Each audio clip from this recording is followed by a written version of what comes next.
to SciShow Tangents, the likely competitive knowledge showcase starring some of those geniuses that make the YouTube series SciShow happen. This week, joining me as always are Stefan Chin. Hello there. It's been a while since we recorded, so I actually haven't seen you in a while. How have things been going? Nothing's new. I'm still moving in very slowly. Like, take one thing out of the box each day. We're also joined by Sam Schultz. Hello. Who's got very blue hands right now. That was going to be my tagline. Now I don't have it. Oh, I didn't ask Stefan what his tagline was. Channeling that big Zamboni energy. Ooh, I don't like it. Yeah. Sam, sorry. That's okay. Let's start all over again. Hi, Sam. Hi, Hank. So tell me about your tagline then. Very natural intro. We're going to leave the first one in. Oh, okay. My tagline is currently covered in blue paint for a secret reason. We've also got Sari Riley. Hello. Hello. How many? I'm waiting for a prompt and a question to answer. Sari, what is your tagline? Yikes. Just several yikes or just one? Oh, just one yike. And I'm Hank Green, and my tagline is all new skin. Our worst intro yet. I think it was tight as a mofo right there. That was really together. Every week here on SciShow Tangents, we get together to try to one-up, amaze, and delight each other with science facts. We're playing for glory and also playing for Hank Bucks. I've had several people reach out on Twitter, and they say to me, you should probably keep track of who's doing good in the Hank Bucks department. Well, so maybe we should do this. Early on, there was a good reason not to. Yeah.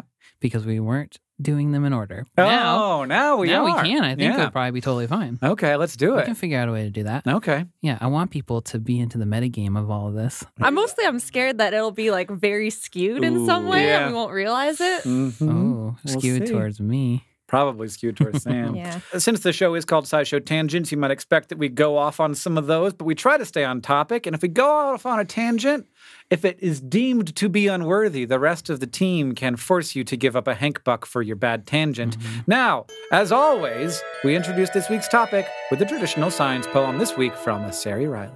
There are plants shaped like pitchers with fluid within, and digestive enzymes to break down what has been unlucky enough to fall into these traps, except for one species. It's perfect for naps. Its mammalian tenants get sleepy by day, need a safe haven to roost and keep predators away. Whether they're flying solo or a mom-baby pair, cute woolly bats snuggle in and take care. Now you might ask, what's the plant get from it? Well, the bats pay their dues, and their currency is shit. Nitrogen-rich bat guano is a precious treat for a plant starved by poor soil that just wants to eat. So a bat and its toilet, what a friendship, what a team. And bat poop, I guess, is worth more than it seems. This week's topic is bats, not poop. Not pitcher plants. I know. It could be a lot of different things. Mutualistic Not mutualistic relationships, yeah. but just generally bats. That's a good bat fact that you turned into a very good poem. Very good. Usually, Sari defines our topic for us. Do you have what is a bat? What is a bat? What is a bat? Are they all related to each other, or did they ever convergently evolve? I don't actually know the answer to that question. They're all related to each other as far as I know. Yeah, I think that is the case. In an order called Chiroptera. Do you know what their clade is? I don't. Because I know what their clade is. What's a clade? A clade is a taxonomical subcategory. Okay. Basically. I think it's a category within another taxonomical category, but there's lots of different kinds of clades. But they are in the clade Scrotifera, which is mammals with scrotums. Though we are not in Scrotifera, which is a little confusing. Why not?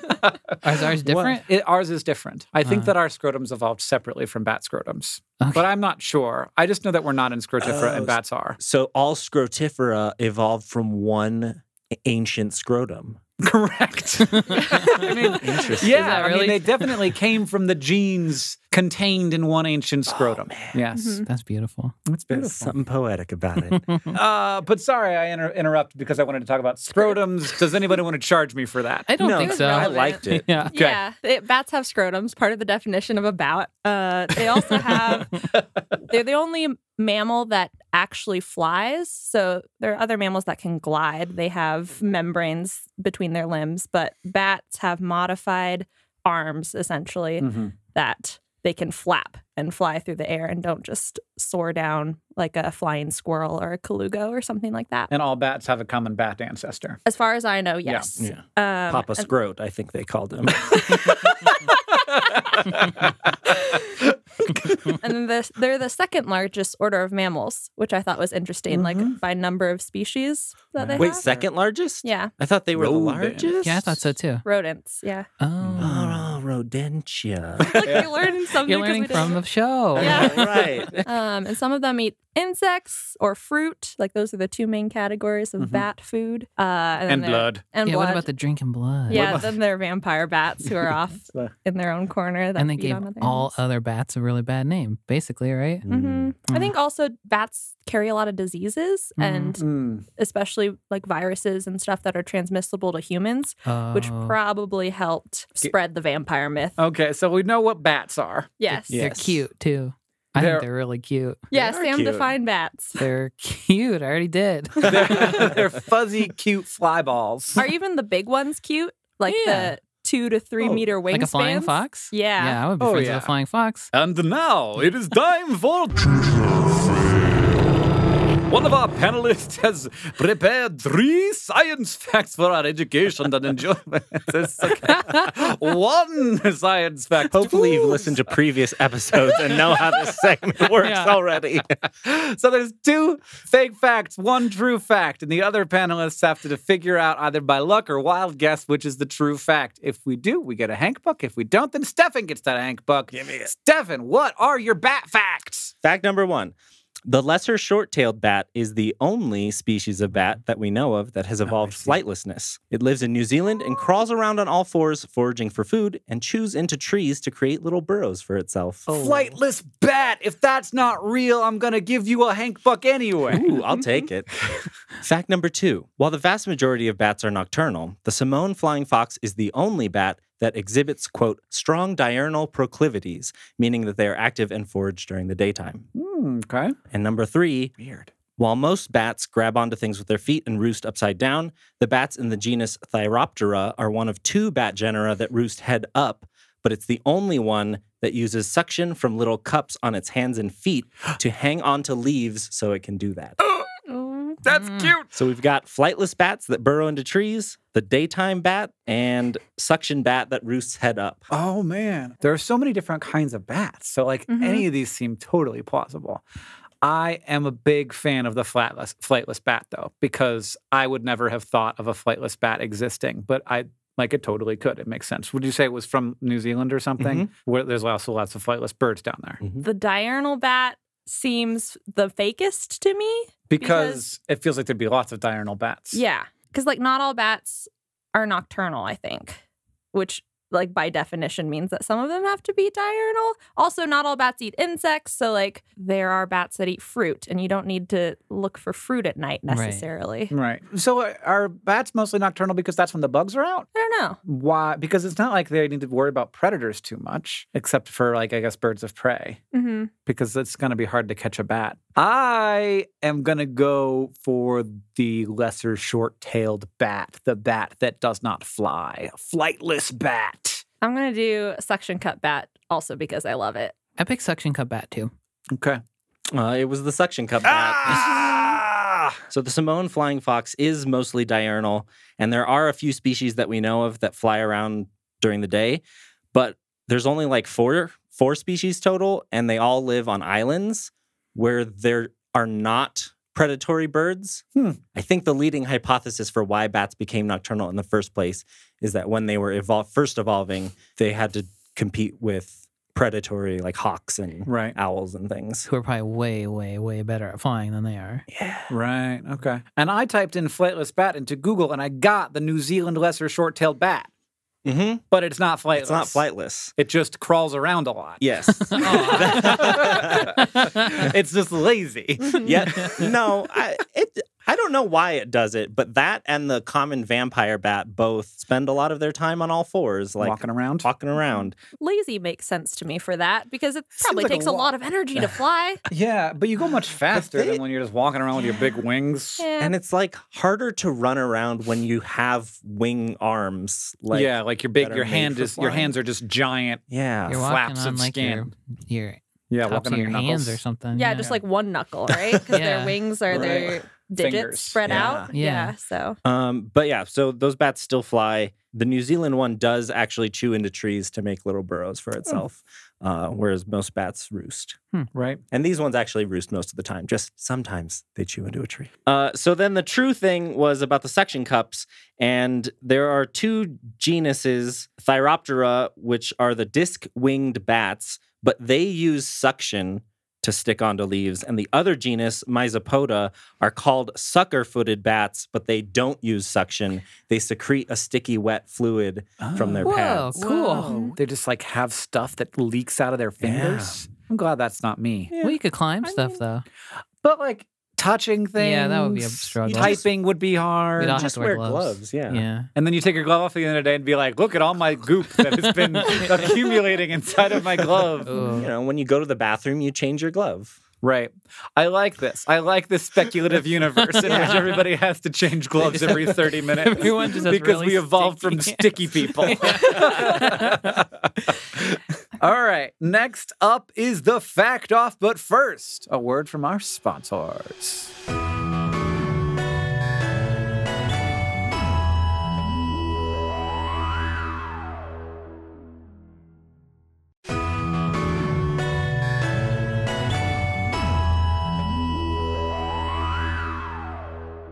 Now get ready for the fact off. Two panelists bring science facts. That was a big one. Bring science facts to present to the others in an attempt to blow their minds. The presentees each have a Hank Buck to award the fact they like the most. So you award it to the one who blew your mind the most. It's gonna be me because it's me versus Sam. I'm not saying that Sam. What? Whoa. Is it doesn't. I'm just saying it's gonna be me. I want. That was Now I'm I heard what biased. you said. you don't have the Dracula voice either to like make it funny. It's just me to against Sam. Oh, I wouldn't stand a chance against Dracula. It's me against Sam, and I'm sure that we have equal chances of winning. The person who's going to go first is the one who most recently gave blood. When was the Been a last long time? time. It's been a long time. It's been a long time for me too. I give blood to my doctor like once every. In fact, I'm scheduled to do it today, and I didn't, but I should have. hmm But this is, like, regularly. to the but this is blood to the bank. this is to the people who need it, the Yeah. vampires. yeah. I think I was in high school, maybe. Oh, It's been okay. a long time. Oh, all right. Then it was definitely me then. I got the good blood. I got the universal donor blood, so I feel bad not doing it. Yeah, it makes sense. So I probably gave blood last like 2-3 years ago. I have B positive, which is a nice little reminder for me. I do too, and my dad would always make jokes about it because I'm like not a Oh. super optimistic person all the time. And he'd just be like, "Be positive, Sari." Just And you'd very be like, weird. go to yeah. your room, Dad. Yeah, I'm being an angsty teen right now. I don't need that. hmm All right. So I guess that means I go first. Everybody, you know about dolphins, right? Uh-huh. Yep. They are like bats in one way, but almost no other ways. We talked a little bit about how bats are in Scrotifera, but it turns out dolphins are also, weirdly enough, in Scrotifera. Whoa. What a Even- stupid group. Though they don't have scrotums, but their ancestors do. They used to have a scrotum. Yeah. They look so funny. Were they external? Yeah, yeah. Their ancestors were like cows and stuff, like horses and I Did don't they know just get stuff bitten like off that. one generation? and then No, that got it was passed just it on? wasn't good Stefan. for it wasn't good for swimming. We need to do an episode about evolution, apparently. We did one. I know.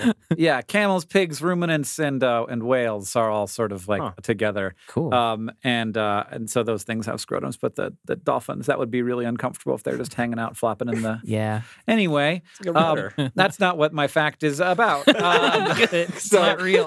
So they are somewhat closely related. Like they're more closely related to each other than they are to us, for example. Mhm. But they are very different things. Like it's a tiny fuzzy thing that flies in the air versus a big, not fuzzy thing that swims in the oceans and mostly just the oceans. But they do have this thing in common where they both echolocate. They see with sounds and they do it very efficiently and effectively. And this is a thing that evolved.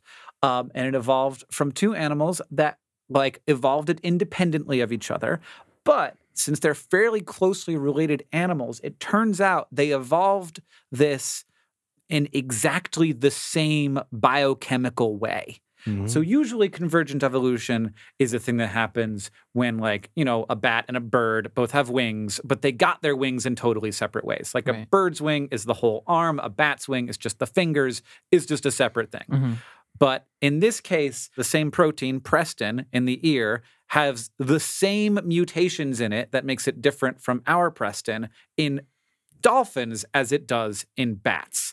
They have the same different genes, but they evolved those different genes entirely separately. It's one of the best cases of convergent molecular evolution there is, and it was only recently discovered, and I find it very cool. That is very cool. What does the gene specifically do? Does it just like...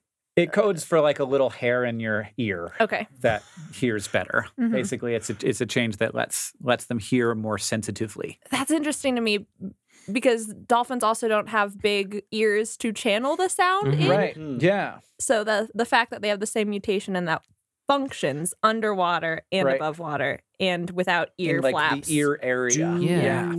Well, I assume dolphins have ears, but do they open to the outside world? Because I know like there's whales that have like internal ears. I think it's whales, but then sound is transmitted through their jaw. There's like a material in their jaw, a bone or something that can that transmit the sound to their ear canal. Dolphins do have a tiny, tiny little ear hole. Okay. It is pretty much invisible unless you're looking for it. But that is where the sound goes back in. Yeah. And that's where their Preston Their little hairs are. There are 14 points of mutation that they share with bats, and they all changed in exactly the same way. Whenever my son walks into a place that echoes, like it sounds different because it's got some reverb quality, he goes bop, bop, bop, bop, and I'm like, you are echolocating, aren't you? Maybe he's got the little ear hairs. It's super cute. Like we walk into a tunnel and he's like, bop, bop. He's gonna catch some bugs. Yeah. So that's my fact. Good. Hit me, Sam. All right. So bats echolocate to find food. Yeah. I think. All right. Bugs. And one thing that they eat, moths. And this is a conjecture on my part, but the moth seems like a pretty good food for a bat because they're big and they don't seem like they fly so great. Yeah. And they're very easily confused by lots of stuff, including light. So they can just swoop around and eat them. But there are some types of moths who have learned to fight back against bats. So there's a family of moths called the tiger moth family, and they make clicking sounds by vibrating membranes inside of them. Oh. Scientists have known about this for a long time, and that a lot of tiger moths are poisonous, and so they click to alert bats not to eat them because they are poisonous. But there's a type of tiger moth called the Bertholdia trigona, which has way louder clicks and isn't poisonous, and nobody could figure out why until 2009. So in 2009, they tied a bunch of moths to the ceiling with like fishing line, I think, and they were just dangling down. And they let bats out into this room to eat the moths. And some of the moths could make the sound, and some of them had been altered so that they could not click. What they discovered, in a very humane way. yeah, probably not just with a big needle poked through them. So what they found was that the bats caught the non-clicking moths 400% more often than they caught the clicking moths. And the ones trying to catch clicking moths, the bats trying to catch clicking moths, looked confused and hesitant to try to catch the moth. So what they determined after taking a closer look was that the moths could make 4,500 clicks per second, which basically made like a curtain of sound that the bats got like garbled feedback from their echolocation. Jammed the radar. Yeah, totally. So they couldn't tell where the moth was, so they would like swoop into like thin air and not be able to grab the moth. That's it. That's amazing. So cool. I love that. Wow. Oh, I thought I was a shoo-in, but now I'm not so sure. We did a SciShow on various moth strategies for not getting eaten by bats, and it's also potentially why they're fuzzy. It's because it, like the echolocation bounces back less it's sound efficiently. foam. Yeah. Cool. It's sound foam for moths. Whoa, so moths have just devoted their lives to not being eaten by bats. Which is probably a pretty good makes a strategy lot of for sense, yeah. a slow-moving, juicy bit of food that lives in the air. How do they make the clicks? Like, do you know anything about the organ that does that? I couldn't find anything that described it it just said membranes inside of them. Oh, okay. So That makes sense. Clicky membrane. yeah. membrane. And so the poisonous ones make a lot softer clicks that the bats avoid. But Right. the louder ones, the bats don't avoid. So that's why they were like, what's going on here? I mean, my thought would be like they're just trying to pretend like I'm also clicky. Yeah. I'm poisonous like a mimic. And there are non-poisonous ones that do that too. Oh, okay. These ones just like they're so loud you can hear them without any kind of like special equipment. You can just hear them flying around in fields. All right, Dang. those were two Yeah. very good facts. are I have both- no idea what I would choose, but me though. I'm gonna give mine to Sam because that was more Thank you. mind blowing to me. Just like learning about the curtain, the sound curtain. Is just- They're jamming the so radar about visual. convergent molecular evolution. I know. 14 points. Do love a good probability. Well, mine's that probability too, right? Sam's is less mind blowing from a statistical standpoint, but the mechanism is more mind blowing. Membranes. So I'm going to give it to Sam. I was very satisfyingly mind blown by both. Okay. Mhm. Yeah. Yes. But All right. I got more points. Now, You're I banished. will survive. It is now time to Ask the Science Couch, where we ask listener questions to our couch of finely honed scientific minds.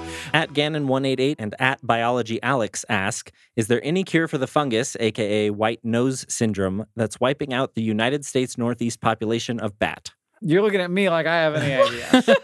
I have never. I got, Do you know I what- got nothing. have I you know- heard of white nose syndrome before? Yeah, it's definitely a problem. And like the question has been, in my understanding, is this just a really bad pathogen, or is there some human cause that is making it worse, like pesticides or habitat loss or something that is making it more common for it to be spread more easily? And I don't know the answer to that. I saw a picture and it looks a lot like moldy nose. Yeah, it's like you get a fungus face. Is fungus Yeah. and mold, Yeah. are those the same thing? Yeah, Okay. mold is a fungus. So yeah, it is a fungus.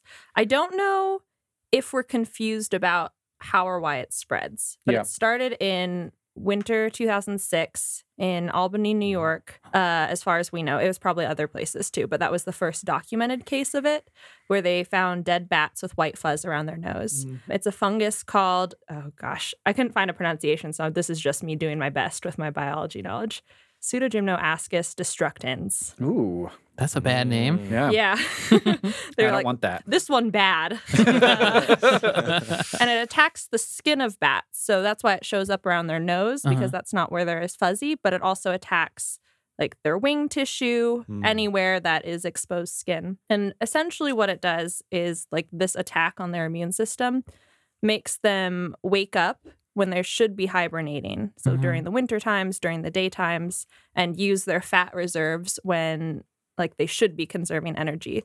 So it destroys their tissue and then leads to really malnourished looking bats, really their wings like tighten up for some reason. I think Weird. because like the whatever makes it flexible maybe Mhm. gets destroyed. I watched a video and like a woman was pulling on a bat wing, which would normally stay extended, and it like contracted really quickly. Oh. Why does it wake them up? Because they're in pain or something, or No. just messes them up? I think so. I think it like messes up something with their internal systems. I don't know exactly how it attacks them, but it's like a bad infection. It'd be like getting a bad cold, but fungus in your body, I guess, which is not the same as a cold. One source that I was reading called it one of the worst wildlife diseases in North America. So since winter 2006, it's killed over 6.7 million bats by some estimates, which is a lot. Yeah.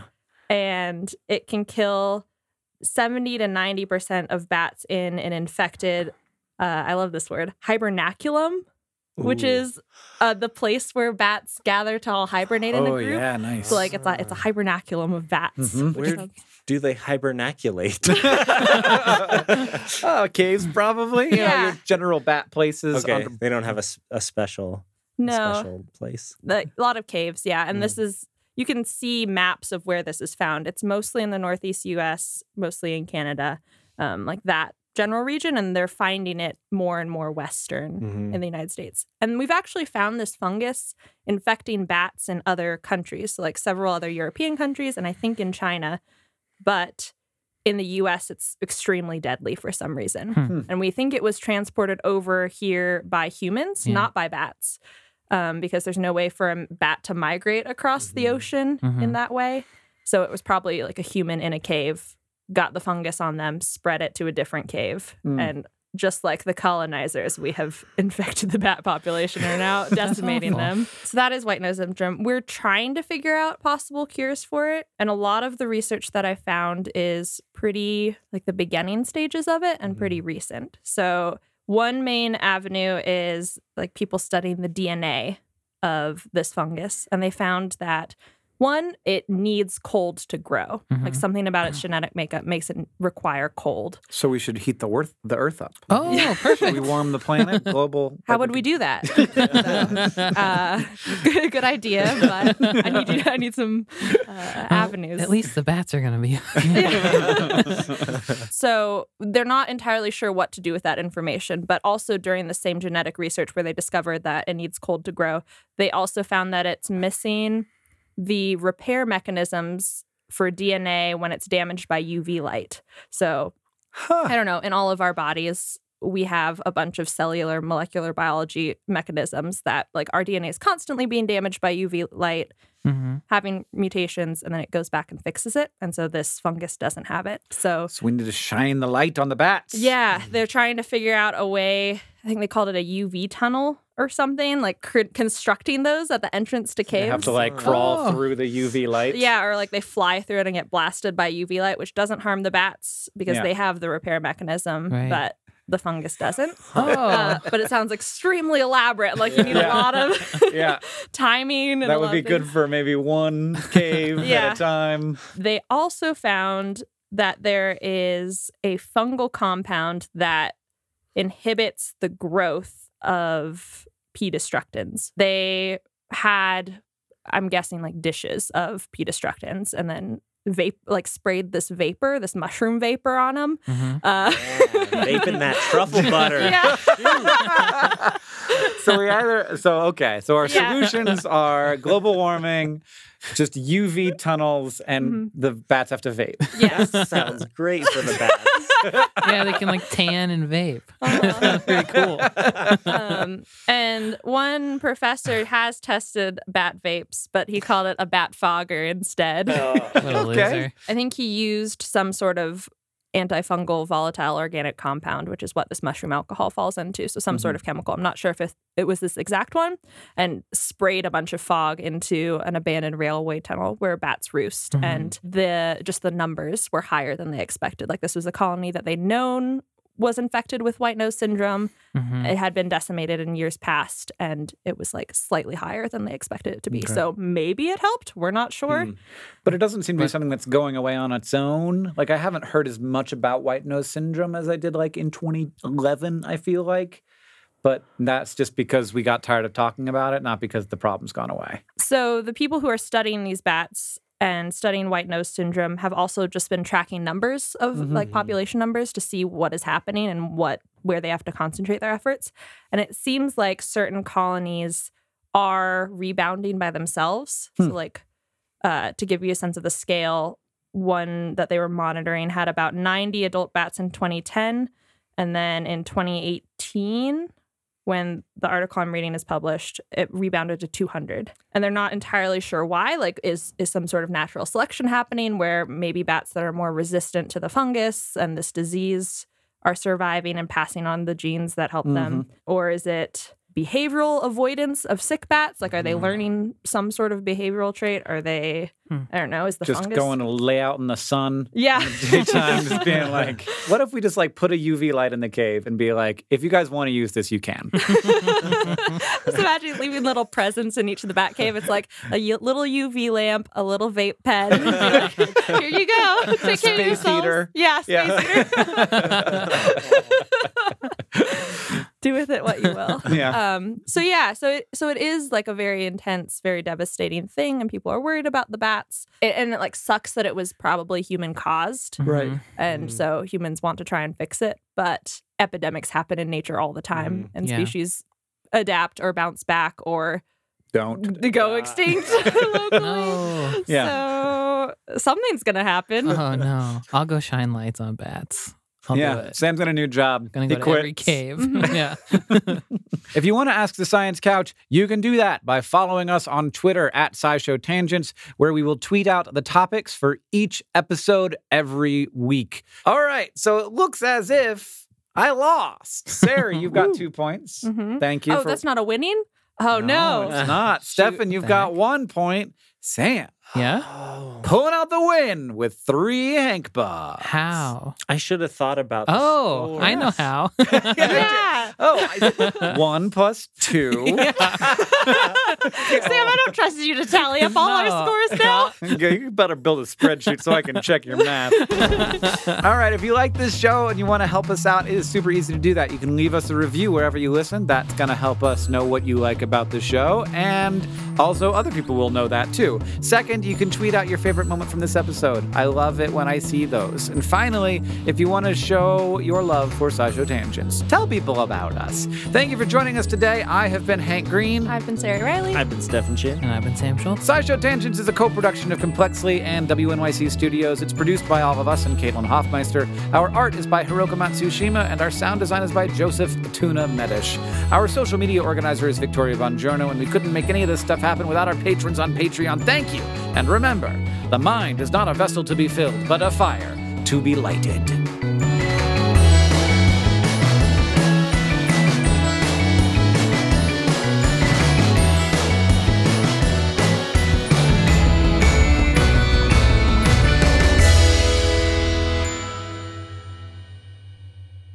But one more thing. Is it about bat poop? It is about bat poop. All my facts are about bat poop. They got good poop. They got great poop.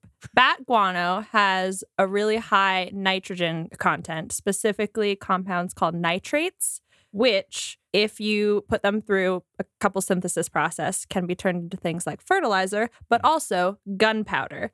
And so at times, like this particular one is a Civil War, when supply chains were cut off to the Confederacy, they would go to bat caves, mine a bunch of bat poop, put them in kilns, and create gunpowder from poop. Wow. So we Whoa. killed each other with bat poop. Yeah. Leave it to humans. Yeah, it's the Everything is ingenuity of a chemicals, yeah. bloodthirsty human being.